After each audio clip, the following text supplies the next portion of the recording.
오늘 이 아침에 우리에게 주신 하나님의 생명의 말씀은 신약 성경 325페이지 골로새서 1장 21절에서 25절까지 말씀입니다. 제가 골로새서 1장 21절부터 25절까지 말씀을 봉독해 드리겠습니다. 하나님 말씀을 경청하시기 바랍니다. 전에 악한 행실로 멀리 떠나 마음으로 원수가 되었던 너희를 이제는 그의 육체의 죽음으로 말미암아 화목하게 하사 너희를 거룩하고 흠없고 책망할 것이 없는 자로 그 앞에 세우고자 하셨으니 만일 너희가 믿음에 거하고 터 위에 굳게 서서 너희 들은 바 복음의 소망에서 흔들리지 아니하면 그리하리라. 이 복음은 천하 만민에게 전파된 바요 나 바울은 이 복음의 일꾼이 되었노라. 나는 이제 너희를 위하여 받는 괴로움을 기뻐하고 그리스도의 남은 고난을 그의 몸된 교회를 위하여 내 육체에 채우노라. 내가 교회의 일꾼 된 것은 하나님이 너희를 위하여 내게 주신 직분을 따라 하나님의 말씀을 이루려 함이니라. 아멘. 오늘은 골로새서 1장 21절에서 25절까지 말씀을 중심으로 하나님이 사랑하는 교회, 제목이 뭐라고요? 하나님이 사랑하는 교회. 그 교회가 우리 크로스웨이 교회인 줄로 믿습니다. 오늘은 저희 크로스웨이 교회의 32번째 생일을 맞는 창립 기념주일입니다. 제가 어제도 토요일 날은 거의 목장 모임에 잘 가지 않는데 한 분이 생신을 맞이해서 목장 모임을 꼭 해야 된다 그래서 갔더니 이야, 먹을 게 얼마나 많은지 전복도 있더라고요. 전복. 이야, 그래서 제가 막 먹고 얼마나 힘이 나가지고 오늘 좀 얼굴에 광채가 나지 않습니까? 예. 기쁘고 즐거운 일들이 많으면 감사가 있습니다. 오늘은 우리에게 하나님께서 허락하신 귀하고 복된 우리 교회의 생일 창립 기념일입니다. 그래서 우리가 오늘 하루 하나님의 은혜를 깨닫고 우리 교회가 어떠한 모습으로 변화되어야 되는지, 그리고 우리가 앞으로 우리 성도님들이 어떠한 삶을 살아야 되는지를 깨닫는 은혜가 임하기를 축복합니다. 가정에서 새로운 생명이 탄생하면 온 가족이 기뻐하고 무엇과도 바꾸기 힘든 기쁘고 복된 즐거운 날입니다. 이 땅에 새로운 교회가 생긴 날은 하나님께 어떤 의미가 있는 날일까요? 새로운 교회가 생기고 성장하고 자라서 선교와 전도를 통하여 또 다른 교회를 잉태하고 교회가 탄생하는 날을 아마 하나님께서 가장 기뻐하실 것입니다. 우리 교회가 이 땅에 하나님의 은혜로 생기게 되었기 때문에 하나님의 은혜로 날마다 성숙하고 성장한 교회로 변화될 줄로 믿습니다. 예수님께서는 베드로의 반석 위에 교회를 세우시겠다고 약속하신 이후에 초대 교회에는 많은 핍박과 고난이 있었지만 이 땅의 교회는 날마다 지금 이 순간에도 세워지고 있습니다. 사도 베드로를 중심으로 사도들이 세운 예루살렘 교회에 핍박이 오자 흩어진 성도님들이 이방 지역으로 가서 교회를 세워나가기 시작합니다. 이방 선교의 중심지, 그러니까 예루살렘 교회에서 예수님을 잘 믿던 분들이 핍박을 받아서 흩어져서 제자들이 교회를 세우게 되는데 그 이방 교회 중에서 선교의 가장 중심이 되었던 교회가 어느 교회인지 혹시 아세요? 안디옥이라는 교회입니다. 안디옥 교회. 그래서 안디옥 교회를 중심으로 이방 선교의 중심이 되는데 이 안디옥 교회에서 바울과 바나바와 같은 훌륭한 선교사들을 배출하고 하나님의 나라를 확장해 나가기 시작했습니다. 그 복음들이 시대가 지나면서 유럽 전역에 하나님의 복음이 확산되었고 아프리카 그리고 북미와 남미, 시간이 지나면서 아시아로 와서 한국과 중국과 일본, 이렇게 복음이 지속적으로 확산되는 곳마다 교회가 세워졌다는 것입니다. 하나님께서는 예수님의 그 은혜와 사랑을 가지고 베드로를 통해서 교회가 세워진 이후부터 지금까지 복음이 전해지는 곳곳마다 하나님의 나라, 교회가 세워졌다는 것입니다. 오늘 본문에도 보면 바울이 옥중에서 신앙의 동역자인 골로새 출신의 에바브라를 통하여서 한 번도 방문한 적이 없는 골로새 교회의 상황을 듣습니다. 옥중에서 에바브라를 만나서 골로새 교회의 소식을 들어보니까 골로새 교회, 이제 초대 교회가 생기면서 심각한 문제들이 한두 가지가 발생하더라는 거예요. 그러니까 예루살렘 지역에서 흩어졌던 사람들이 골로새 지역에 와가지고 그 골로새 지역에 있는 사람들과 함께 교회를 세우기 시작했습니다. 그런데 골로새 교회에서 이 유대인들이 나는 예루살렘 출신인데 하면서 막 고개에 막 힘을 주고, 이방 사람들이 그쪽에서 예수 믿는 사람이 있을 거 아닙니까? 그럼 그런 사람들을 약간 멸시하는 그런 우월주의가 교회 안에 들어와 있다라는 소식을 또 듣습니다. 그리고 잘못된 영에 관한 인식을 통해서 교회가 있으면, 초대교회에 또 어떤 것이 많았냐면 이단들이 자꾸 들어와가지고 교회를 어지럽히는 겁니다. 그 이단들이 어지럽히는데 특별히 영지주의라는 이단들이 들어와서 예수님께서 육체로 오셨다라는 사실을 부인하고 하나님이 절대로 인간으로 올 수 없다라는 그런 잘못된 사상들을 퍼뜨려 나가기 시작합니다. 이러한 와중에 잘못된 금욕주의와 천사숭배 사상이 골로새 교회에 만연하다는 소식을 이 사도 바울이 듣고 나서 에바브라를 통해서 그러면 내가 이 교회의 잘못된 부분을 편지를 써서 내가 한번 권면해 보겠다라고 했던 이 서신이 바로 골로새 서신입니다. 그런데 이 골로새 서신을 통해서 고통받던 골로새 교회가 어떻게 하나님께 사랑받는 교회로 바뀌었는가? 원래 이 교회가 이단도 많고 우월주의도 많고 자기 잘난 사람도 많고 문제가 심각했었는데 사도 바울의 편지를 딱 받고 난 다음부터 성도들에게 변화가 일어나기 시작합니다. 오늘 본문 21절 말씀을 한번 읽어보겠습니다. 시작. 전에 악한 행실로 멀리 떠나 마음으로 원수가 되었던 너희를 이라고 말합니다. 골로새 교회의 회복과 변화는 과거의 잘못을 되돌아보는 것에서부터 시작되더라는 것입니다. 성도와 성도들의 모임인 교회는 날마다 자신을 되돌아보는 자기 성찰이 필요합니다. 자신을 되돌아보고 반성하지 않으면 어떤 일이 벌어질까요? 내가 잘못을 하고 있음에도 불구하고 전혀 회개하지 않는다. 내가 잘못된 것 그 자체를 모른다 라고 하면 계속해서 잘못을 반복해서 짓게 되어 있습니다. 이처럼 자신을 되돌아봐 반성하지 않으면 과거에 갇혀 사는 것과 같습니다.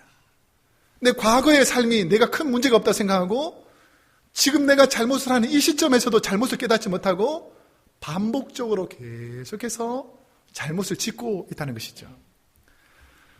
반복적인 잘못을 짓고도 회개하지 못합니다. 골로새 지역 사람들은 예수님의 복음과 전혀 다른 세속적인 영지주의자들의 거짓된 가르침에 미혹이 되더라는 거예요. 그러니까 교회 안에서 이단들이 들어오면 진리 외에 거짓된 것을 가르치는데 이게 전혀 얼토당토 않은 것 같은데도 자꾸 듣다 보면 사람들이 그게 미혹되는데 이것이 바로 영지주의가 골로새 교회 안에 들어왔습니다. 그러면 영지주의가 뭐냐면 최고의 영적인 존재를 모나드라는 신을 영지주의자들이 만들어 놓고 이 땅에 많은 신들이 있을 거 아닙니까? 그러면 어떻게 하냐면 철학적인 사람들이 여러 신들을 만들어서 바다의 신, 하늘의 신 여러 신들을 만들어 가지고 순서를 정해서 모나드라는 영지주의가 만들어 놓은 가장 높은 신 밑에 순서를 정해서 이런 신들을 순서를 정하는 겁니다. 서열을. 그래서 만약에 어떤 사람이 나는 이런 신을 믿습니다. 그러면 그 신 참 좋은 신이지. 하지만 우리 모나드 밑에 한 신이다. 그 유대인들도 우리가 하나님을 믿습니다. 라고 말하면 그 하나님 참 좋은 신이지. 하지만 이 하나님도 산의 신으로서 우리 모나드 밑에 있는 신이다. 이렇게 말하니까 사람들이 영적으로 지금 혼란에 빠져가지고 무엇이 옳은지 무엇이 틀린지 모르고 자꾸 잘못된 것에 빠져들어가기 시작하다는 것입니다. 연약한 골로새 사람들은 거짓말을 믿게 됩니다. 영주주의자들은 예수님께서 육체로 오셨다는 것을 믿지 않는 가연서를 주장합니다. 바울은 이런 잘못된 가르침에 반박해서 예수님께서 육신으로 오셨다라는 것을 강조합니다. 이 문제가 교회 안에서 심각해서 도저히 해결될 것 같지 않은데 골로새 교인들은 바울의 편지를 읽어보면서 이 골로새서를 읽고 나면서 성령의 체험을 통해서 회개 운동이 일어나기 시작합니다. 내가 이전의 삶이 전혀 문제가 없는 줄 알았는데 이게 지금 잘못됐구나 라는 것을 깨닫고 회개하고 그 문제를 바라보기 시작하더라는 거예요. 여러분, 성도가 하나님께 사랑을 받으려면 잘못된 부분을 해결받아야 합니다. 그렇지 못한 상태에서 내가 잘못된 것을 계속해서 유지하면서 하나님의 사랑을 받겠다라는 것은 잘못된 신앙일 수가 있습니다. 성경에서 보면 회개와 각성을 말할 때에 다윗의 회개를 생각합니다. 여러분, 다윗이 훌륭한 왕이었잖아요. 다윗이 무슨 죄를 지었습니까? 밧세바를 간음하는 죄를 지었습니다. 자, 여기서 그치지 않죠. 밧세바의 간음을 숨기기 위해서 또 어떻게 하죠? 자신의 가장 사랑하는 장수 중에 하나인 우리아를 적진으로 넣어가지고 그냥 우연히 죽인 게 아니라 계획적으로 잘못을 지으면서 악한 일을 행했습니다. 이게 아주 심각한 죄죠. 근데 이 문제를 어떻게 합니까? 다윗은 숨기려고 하고 덮으려고 하죠. 근데 저는 이 다윗의 문제를 하나님께서 그냥 두지 않더라는 것입니다. 그때 당시에 나단이라는 선지자를 보내가지고 다윗의 잘못을 지적합니다.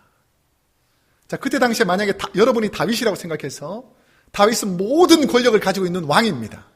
그리고 뭐 선지자 한 명쯤 죽이는 것은 일도 아닙니다.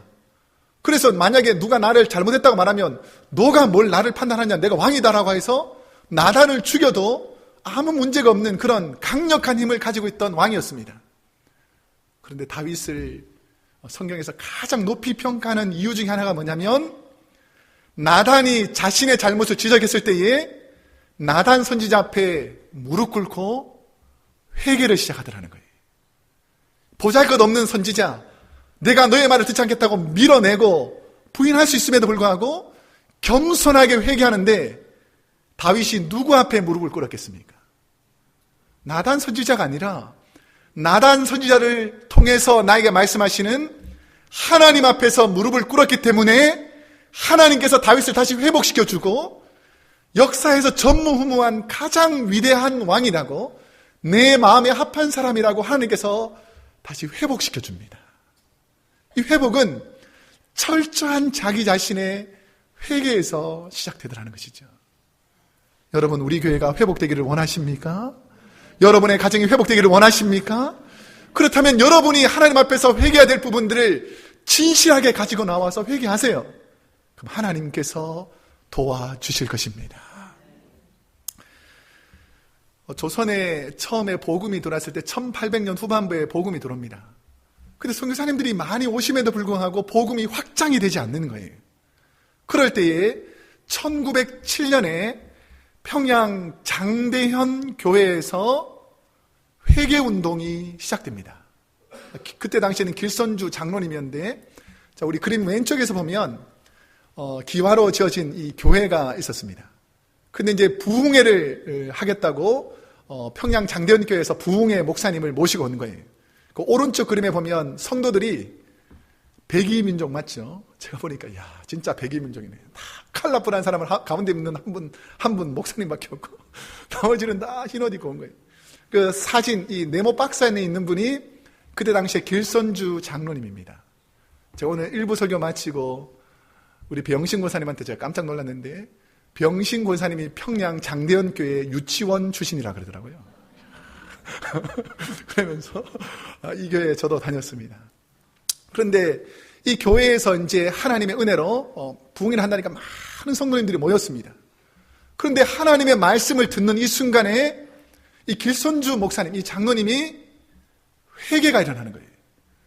내가 이 말씀을 듣는 순간에 내 마음에 너무 하나님 앞에서 잘못해서 엉엉 울면서 하나님 앞에서 회개를 시작합니다. 하나님, 내가 장로로서 이런 잘못을 했습니다라고 회개를 시작하니까 또 다른 곳에서 나도 이런 잘못을 했습니다라고 하면서 성도들이 일어나기 시작하는 거예요.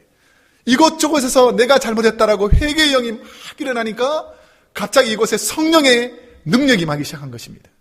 그래서 이 평양에 성령의 회개의 운동이 일어남으로 인해 가지고 평양을 통해서 이 조선 땅에 엄청난 부흥의 역사가 일어나기 시작한 것이 바로 평양 장대현 교회에서 회개를 시작했기 때문입니다. 그런데 더 놀라운 사실은 평양 대부흥보다 1년 앞선 1906년 LA의 아주사 거리에서 회개의 운동이 일어납니다. 이 아주사 거리 312번지에서 한 호르만 창고에서 주님을 영접하고 성령의 은혜를 경험한 이들이 신앙의 박해를 피해서 하나둘씩 모여들기 시작합니다. 이때 당시에는 흑인교회, 백인교회가 나눠져 있었던 거예요. 그러니까 흑인들은 예배를 드리고 싶어도 가까이 있는 교회를 가지 못하고 낡고 허름한 교회, 그냥 겨우 예배 드릴 수 있는 이런 교회에 가서 예배를 드려야 했던 것입니다. 그래 기존 교회에서 쫓겨난 성도님들이 갈 데가 없으니까 이 아주사 거리 뒷골목에 모이기 시작했어요. 그 계기가 어떻게 됐냐면 1906년 4월 9일 이분이 무명의 흑인 노예 가문 출신인 목사 윌리엄 시모입니다. 이 목사님도 흑인 노예 출신으로서 그 누구도 예배를 통해서 회복되는 것을 인정하지 않았던 거예요. 그러니까 너무너무 천시받고 멸시받았다는 것입니다. 그런데 이렇게 멸시받고 천시받으면서 예배를 드리고 싶어도 예배를 드릴 수 없는 사람들 10명이 이 윌리엄 시모 목사님에게 모이기 시작합니다. 그런데 놀라운 사실은 뭐냐면 10명이 모여서 하나님 앞에서 진실로 회개하고 기도하는데 이곳에 성령이 임하신 것입니다. 그리고 이곳에 성령이 임하니까 10명이 하나님 앞에 회개 기도를 시작하는데 아침 10시부터 밤 12시까지 기도하고 찬양하는 이들이 입술에 방언이 터지고 심령에 변화가 생기고 육신의 질병이 치료되니까 이 소문들이 번져나가니까 삶에 문제가 있는 분들, 어려운 사람들, 육신의 질병이 있는 분들이 이곳에 와서 다 회복받고 치유되기 시작합니다. 이러한 치유를 통해서 미국 전역에 낙심했던 기독교가 다시 회복되는 계기가 되더라는 것이죠. 저는 우리 교회가 그렇게 되기를 원합니다. 그런데 어떻게 해야지 이 회개 운동이 일어나는가? 마틴 로이드 존슨 목사님은 성도들에게 자기 성찰의 중요성을 강조합니다. 이 마틴 로이드 존슨 목사님은 40세의 영국 런던의 웨스트민스터 교회에서 설교자로 활동하게 되는데 영국 교회에 어떤 문제가 생기기 시작하냐면 세상에서 성공한 사람들, 예를 들면 훌륭한 야구 선수가 있는데 이 사람이 크리스찬이다. 그러면 교회로 데려와가지고 그 사람이 성공한 스토리를 막 말하면서 하나님 은혜다. 또 만약에 탤런트가 아주 훌륭한 탤런트가 있으면 그 사람이 예수 믿는다 그러면 또 교회 데려가서 막 자기 자랑을 하게 하고 예수 믿으면 이렇게 된다. 이런 식으로 세속적인 것을 교회 안에 들어와서 엔터테인먼트 하는 거예요. 계속해서. 문제를 일으키기 시작하는 것이 뭐냐면 복음의 진리 안으로 들어가지 않고 세상의 문화를 교회 안에 끌고 들어오니까 교회가 타락한 문화로 변질되더라는 것입니다. 그러면서 이 목사님은 철저하게 교회는 자기를 되돌아보고 하나님께서 기뻐하는 모습으로 바뀌어 가야 된다라고 말하면서 성도들에게 그리고 본인 스스로가 12가지 원칙을 세워서 날마다 자녀의 길을 점검하더라는 거죠. 자, 1부 시간에도 아주 크게 잘 읽었는데 1번 한번 읽어보겠습니다. 시작. 나는 매 순간 영적인 잠에서 깨어있는가? 나는 관심이 세상에 관심이 많은가? 아니면 영적인 것에 관심이 있는가? 내가 이 땅에 오래 살다 보니까 영적인 것은 다 죽어버렸고 어떻게 하면 먹고 살까? 어떻게 하면 자녀가 잘 될까? 어떻게 하면 건강할까? 이런 세상적인 생각을 하느라고 영적인 깊은 잠에 들어있지 않는지를 날마다 깨어서 생각해 보더라는 것입니다. 우리 2번 한번 읽어볼게요. 시작. 나는 기도할 때 나태한 상태가 아닌 하나님께 더 가까이 나아가는가? 기도는 입술로 하는 것이 아닙니다. 기도는 생각으로 하는 것이 아닙니다. 기도를 하면서 하나님과 깊이 만나는 경험이 없으면 기도는 공허한 메아리에 그칩니다. 근데 오늘날 대부분의 많은 사람들이 기도한다 그러면 하나님과의 교제보다는 자신의 한탄과 헛된 말을 하는데 너무 많은 시간을 보낸다는 거예요. 그러면서 진정한 교인은 하나님을 만나는 기도, 하나님의 음성을 듣는 기도를 해야 된다라고 말씀하다는 거죠. 3번 한번 읽어보겠습니다. 시작. 내 믿음은 날마다 생기가 있는데. 여러분 예수 믿는 분 맞습니까? 다시 한번, 여러분 예수 믿는 분 맞습니까? 그럼 세상 사람들 여러분 볼 때 어떻게 해야 되겠어요? 우리 일상 쓰고 죽겠다 살겠다 하면 예수 믿겠어요? 여러분이 살아 역사는 하나님을 경험했다면 생기 있는 삶을 살아야 된다는 거죠. 우리 옆 사람에게 이렇게 고백합시다. 힘있게 삽시다. 시작. 예, 다음 한 번 더 즐겁게 삽시다. 마지막으로 한 가지 더 감사하며 삽시다.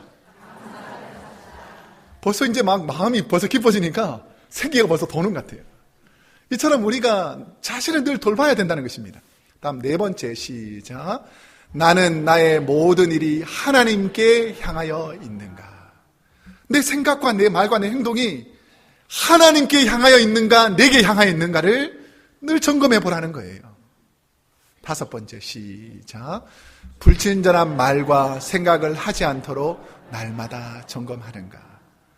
어떤 사람은 참 타고난 재주가 있는 것 같아요. 남들 화나게 하는 말을 막 착착 집어가지고 얼마나 그렇게 잘하는지.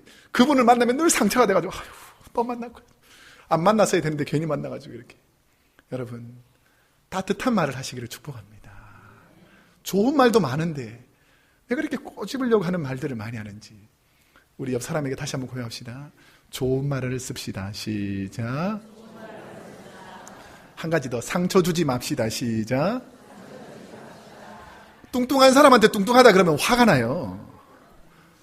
날씬한 사람한테 너무 말랐다 그래도 화가 나죠. 그러니까 적당하게 이렇게 지혜롭게 얘기를 해야 되는데 너무 나는 본대로 얘기한다고 그렇게 하면 안 되죠. 좀 적당하게 사랑하면서. 다음에 계속해서 이제 9번째, 우리 다 할 수 없어서 몇 가지를 줄였는데 9개 시작. 하나님을 위해 돈을 써야 할 때 나를 위해 쓰려고 남겨둔 것이 없는가? 왜 남겨두는 줄 아세요? 걱정이 되고 염려가 되고 내가 늘 준비해야 되니까. 그런데 하나님께서 도와주신다는 믿음이 있으면 하나님의 영광을 위해서 사용될 줄로 믿습니다. 자기를 점검하는 거예요. 다음에 10번째 시작. 수많은 말에서 죄를 짓지 않기 위해 내 혀를 잘 다스렸는가? 저는 늘 이걸 많이 고민합니다. 말 안 했으면 2등인데 괜히 말해가지고 3등. 말에 너무 실수가 많은 경우가 많거든요. 그래서 우리는 특별히 자기를 점검할 때 성경은 혀를 잘 점검하라는 거예요. 내가 써야 될 말과 하지 말아야 될 일을 잘 점검하지 않으면 여러분 스스로가 올무에 넘어질 수 있다는 거죠. 우리 마지막 12번째 시작. 나의 생활과 대화에서 예수님의 복음을 자랑하고 있는가? 세상의 걸 자랑하지 마시고요. 내 돈 많다, 내 키 크다, 내가 화려하다, 내 물질이 많다, 내 자녀가 잘 됐다, 이런 세상의 걸 자랑하지 말고 오늘 하루만큼이라도 여러분의 남은 생애만큼이라도 주님을 자랑하고 교회를 자랑하고 성도를 자랑하기를 축복합니다. 우리 옆 사람에게 아주 솔직한 마음으로 한 가지씩만 칭찬해 주는 자랑. 자, 옆 사람을 딱 보세요.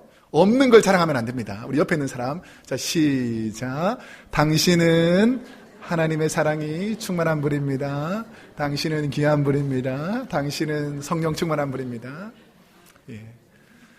우리의 입술 속에서 하나님이 원하시는 말을, 교회를 자랑하고 성도를 자랑하고 하나님을 자랑하는 것이 바로 주님의 몸된 교회를 자랑하는 것이죠. 이건 좀 찔리는데 어디 가거든 목사님도 좀 자랑하세요. 맨날 목사님 욕하고 비난하고 이러면 무슨 은혜가 있겠습니까? 우리가 성도도 자랑하고 목회자도 자랑하고 서로 성도님들이 하나님의 교인 몸 안에서 서로 자랑하면 결국 누가 영광 받을까요? 하나님이 영광 받는 거예요. 그렇기 때문에 우리가 주님을 자랑하고 교회를 자랑하는 것입니다. 우리 크로스웨이 교회는 어떤 자기 성찰이 필요하겠습니까? 저와 여러분은 어떤 면에서 자기 성찰이 필요합니까? 찬양이 끊어지면 가요가 나오게 되어 있고, 말씀이 끊어지면 세상 이야기가 나오게 되어 있고, 기도가 끊어지면 비판과 원망의 말들이 쏟아짐을 우리는 기억해야 합니다. 저는 우리 크로스웨이 교회가 늘 자신을 돌아보는, 자기를 돌아보고 회개하는 교회가 되기를 축복합니다. 그러면 자기 성찰, 진정한 회개를 한 골로새 교회는 어떤 교회로 회복되는가? 자, 22절 말씀을 한번 함께 읽어보겠습니다. 시작.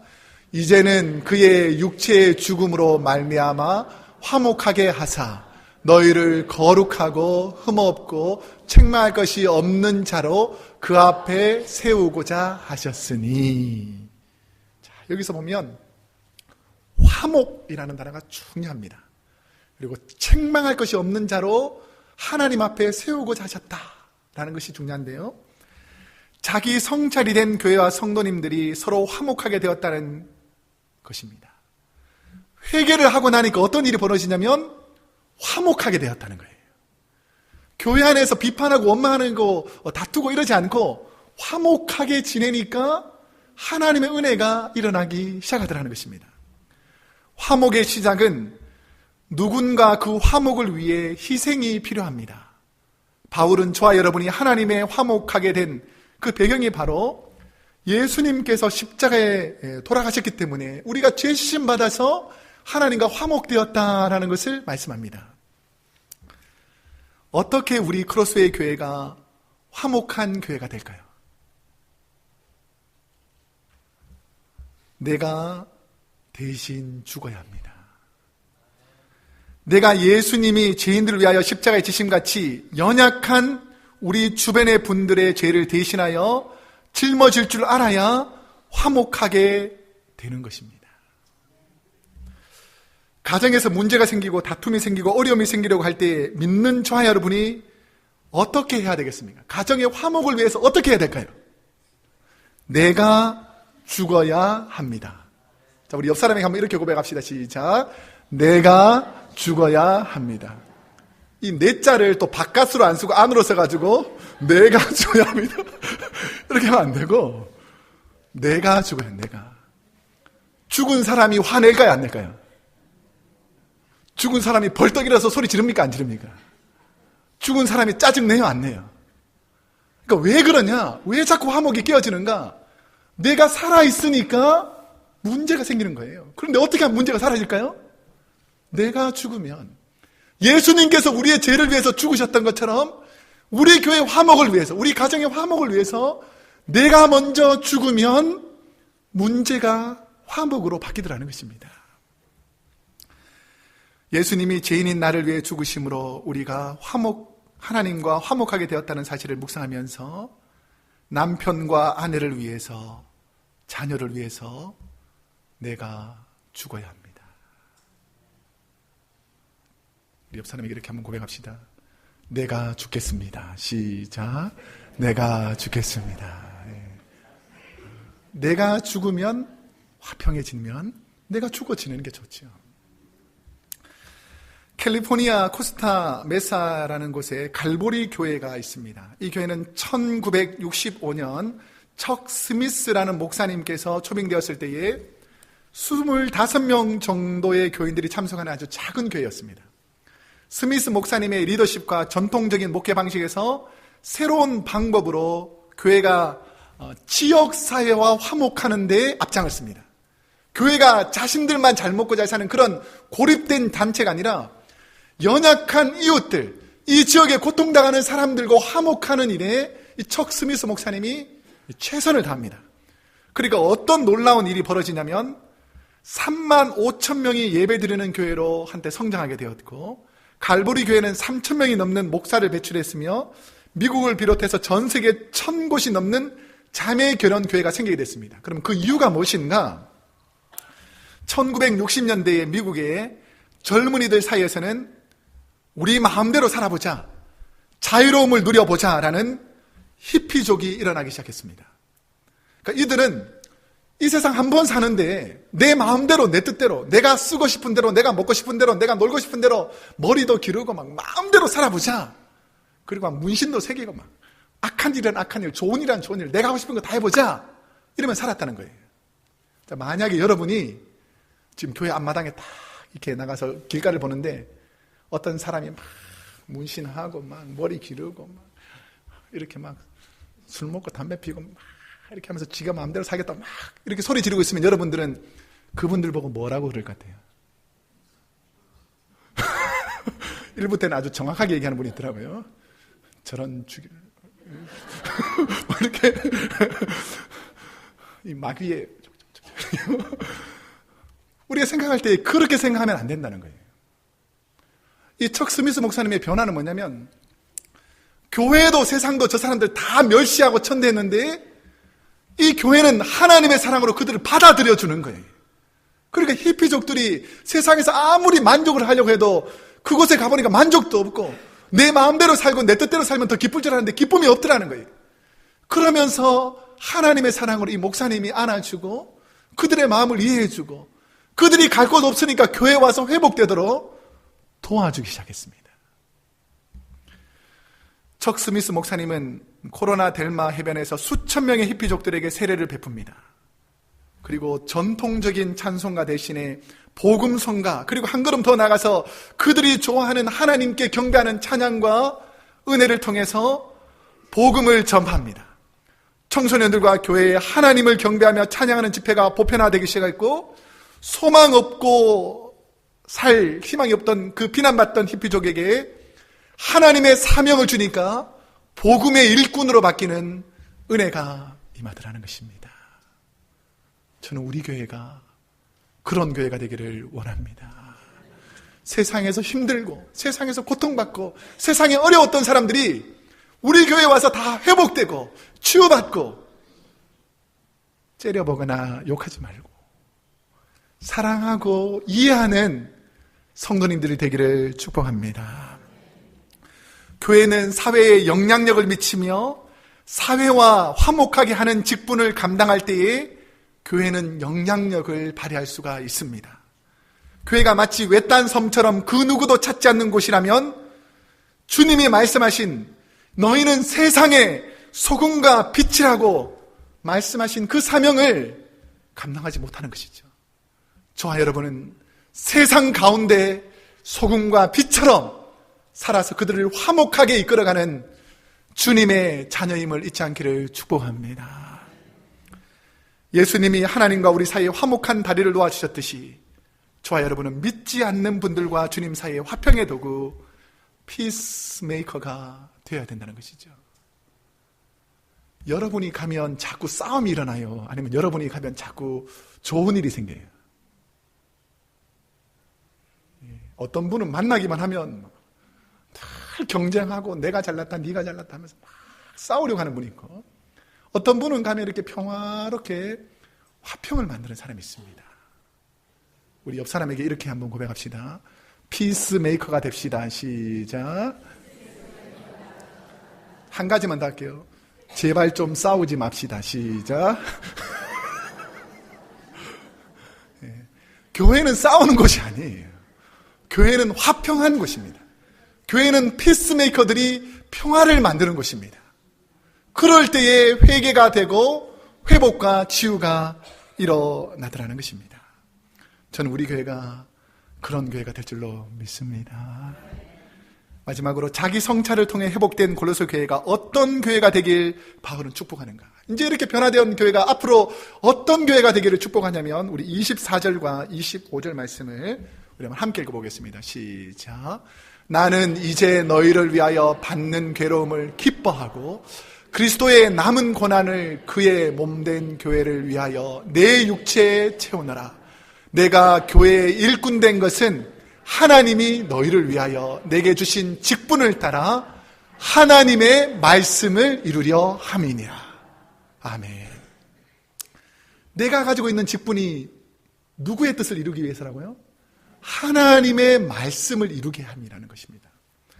바울은 골로새 교회가 하나님이 바울에게 주신 직분, 사명을 따라 하나님의 말씀이 이루어가는 교회가 되기를 축복했습니다. 바울은 스스로 내게 주신 직분이라고 말합니다. 이 직분이라는 단어는 헬라어로 오이코노미안이라는 단어인데 청지기라는 뜻이 있습니다. 제가 오늘 우리 임정구 집사님 기도하면서 내가 깜짝 놀랐는데 설교 본문을 미리 봤나? 라고 할 정도로 이 부분을 정확하게 얘기하더라고요. 청지기가 뭐냐면 우리 한번 빨간색 한번 읽어볼게요. 시작. 주인이 맡겨준 일들을 성실히 잘 감당하는 사람. 내가 하고 싶은 건 내 뜻대로 하는 것이 아니라 주님의 일꾼 청지기는 하나님께서 내게 맡겨진 사역들을 성실히 잘 감당하는 사람, 겸손히 순종하는 사람이 바로 주님이 부르신 일꾼 청지기라는 것입니다. 청지기는 주인이 맡겨준 일들을 성실히 잘 감당하는 사람입니다. 그래서 주님이 맡겨주신 청지기로서 바울은 골로새 교회에 하나님의 말씀을 이루어 나가는 것을 사명으로 줍니다. 하나님께서 원하시는 우리 크로스웨이 교회의 사명이 무엇이겠습니까? 교회 담임을 하고 있는 부족한 저는 하나님께서 우리 크로스웨이 교회에 주신 사명, 비전에 대해서 민감하도록 늘 하나님께 기도하고 있습니다. 장로님, 권사님, 집사님, 목자와 부장님, 성가대와 교사, 교회 안에서 우리의 직분을 철저히 하나님 말씀에 순종하는 청지기의 모습이 있어야 함을 바울은 말하고 있습니다. 예수님은 저와 여러분 그리고 예수 믿는 모든 자녀에게 땅끝까지 제자 삼으라. 그래서 Great Commission이라고 하는데 대사명을 주셨습니다. 청지기인 우리는 주님의 말씀에 순종할 수 있는 믿음을 주시도록 기도해야 된다는 것이죠. 우리가 잘 아는 말인데 순종이 뭐라고요? 제사보다 낫다. 이 말이 어디서 시작됐는가? 사무엘상 15장 22절 우리 한번 함께 읽어보겠습니다. 시작. 사무엘이 이르되 여호와께서 번제와 다른 제사를 그의 목소리 청종하는 것을 좋아하심같이 좋아하시겠나이까? 순종이 제사보다 낫고 듣는 것이 수양의 기름보다 나으니. 아멘.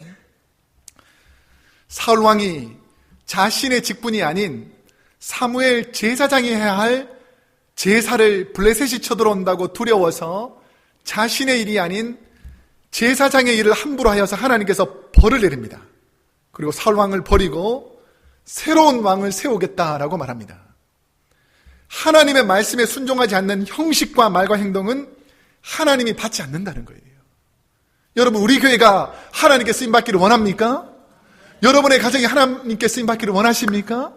그러면 내게 맡겨준 일들을 성실히 감당하는 게 더 중요하다는 거예요. 남들을 비판하고 다른 사람을 이야기하는 것보다 더 중요한 것은 하나님께서 내게 맡겨준 사명들을 성실히 감당하는 게 더 중요하다라고 말씀하고 있습니다. 누군가 저와 여러분에게 어떤 가정이 되기를 원하십니까? 라고 묻는다면 여러분은 무엇이라고 말씀하겠습니까? 여러분이 어떤 가정이 되기를 원하십니까? 라고 물어볼 때에 한번 지금 대답해 보세요. 속으로, 겉으로도 괜찮고. 여러분의 가정이 어떤 가정이 되기를 원합니까? 예, 일부 때는 몇 명이 말씀하시는데 화목한 가정, 행복한 가정 되기를 축복합니다. 우리 옆 사람에게 이렇게 고백합시다. 화목한 가정이 되세요. 시작. 이 말을 잘 깨달아야 됩니다. 화목이라는 단어, 싸우면 안 된다, 다투면 안 된다, 이거죠. 그것도 중요하지만 행복한 가정, 그러니까 기쁘고 감사한 이 행복이 있어야 되는데, 화목한 가정, 행복한 가정은 어떤 가정이 화목하고 행복한 가정인가?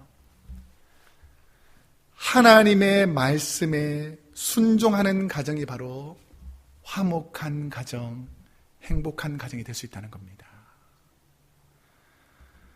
하나님의 말씀에 순종하는 교회가 화목한 교회, 행복한 교회가 될 수 있다는 거예요. 여러분, 우리 크로스웨이 교회가 행복한 교회가 되기를 원하죠? 화목한 교회가 되기를 원하시죠? 그럼 하나님의 말씀이 무엇인가? 하나님께서 내게 원하시는 말씀이 무엇인가를 순종하면서 나아가야 한다는 것입니다. 저는 우리 크로스웨이 교회가 꼭 그런 교회가 될 줄로 믿습니다. 자, 이제 말씀을 맺겠습니다. 저는 32년이 된 교회, 사람으로 생각하면 청년이 된 우리 크로스웨이 교회가 어떤 교회가 되길 원하느냐라고 물으신다면 저는 하나님께 사랑받는 교회가 되기를 원합니다 라고 고백할 것입니다. 하나님의 사랑이면 충분하기 때문입니다. 오늘 저희 교회의 생일이면서 동시에 귀한 직분을 임직하는 임직식이 있는 날입니다. 하나님께서 이 모습을 보면서 얼마나 기뻐하실까를 생각하면서 어제부터 설교를 준비하면서 막 가슴이 설렜습니다. 오늘 우리 교회 창립 기념일이고 우리 교회 생일이고 임직자가 세워지고 주를 위해서 헌신하겠다는 분들이 세워지는 날인데 하나님께서 얼마나 기뻐하실까. 교회는 이 땅의 소망이며 교회가 세워지는 곳마다 하나님의 영광이 드러났습니다. 우리 크로스웨이 교회를 통해서 오직 하나님만 영광 받으시고 주님을 사랑하여 모인 우리 크로스웨이 교회에 성령의 은사와 하나님의 사랑과 예수님의 구원의 은혜가 충만하시기를 날마다 기도하는 저희 여러분이 되기를 축복합니다.